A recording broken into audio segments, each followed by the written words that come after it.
Poštovani gospodine predsjedniče, obraćam vam se kao predsjedniku Srbije koji svojim autoritetom može da utiče na ključne odluke i politiku države.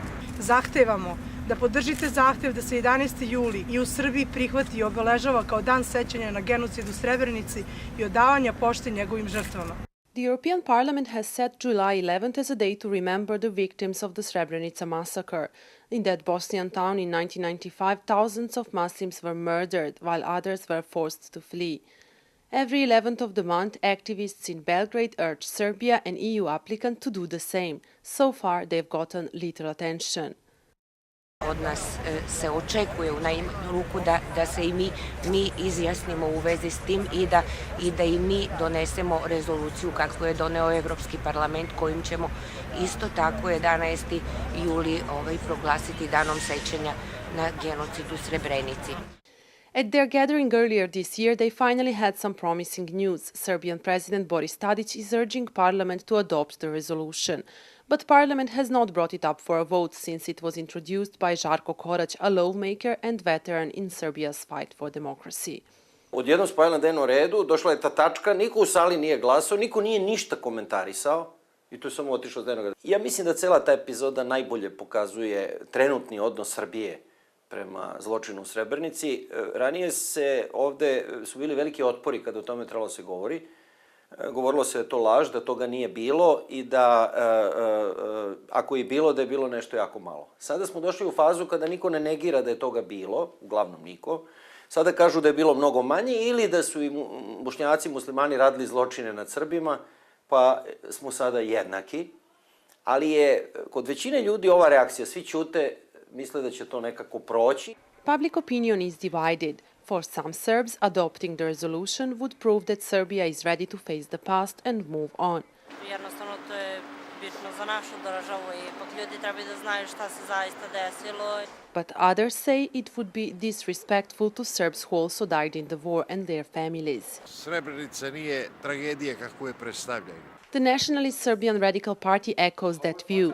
Its vice president Milorad Mirčić resents that people accused of crimes against Serbs are now free. In particular, former Bosnian military leader Naser Orić, who was acquitted of crimes against Serbs in Srebrenica. Mirčić says the United States has exaggerated the devastation at Srebrenica. Žrtve su bile na svim stranama, i na jednoj, i na drugoj, i na trećoj strani kada je u pitanju Bosna i Hercegovina. Tako da prebrojavanje spomenika i stradalnika u najmanju ruku nije umesno, ali kada je u pitanju jedan propaganda, jedan marketing koji se vodi, onda to ne interesuje Ameriku da li je umesno ili ne. Oni žele da naprave mesto gde će biti hodočašće svih onih koji dalje po njihovom jednom receptu i po njihovom modelu misle da su Srbi dalje fašisoidan i genocidan narod.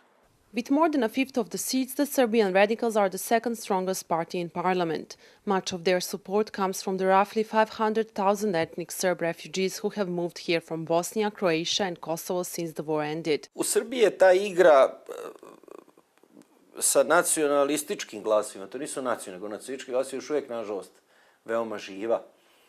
Drugim rečima, ko izgubi podršku tog dela biračkog tela ima velike probleme da uđe u parlament, čak a kamoli da bude ozbiljnija politička stranka. As it progresses on the path to the EU membership, Serbia feels pressure to show its commitment to European values. Facing the past is a key part of that. Ako hoćete kao psiholog, od faze aktivnog negiranja tog genocida došli smo u fazu prećutkivanja. Ja mislim da je sledeća faza, za koju ne znam, ja govorim o većini sada ljudi u Srbiji, sledeća faza koja ne znam tačno kada će doći je da se počne mukotrpan, težak proces suočavanja sa tim zločinom. Znači, mi tek sad idemo u tu pravu fazu kada će jedna strašna istina morati da, kako bi rekao, postane nešto o čemu će se u Srbiji razgovarati. Caught between a rock and a hard place, President Tadić comes up with a delicate solution. While urging Serbia to remember Srebrenica, he is also advocating for the remembrance of the Serb victims of the Balkan Wars.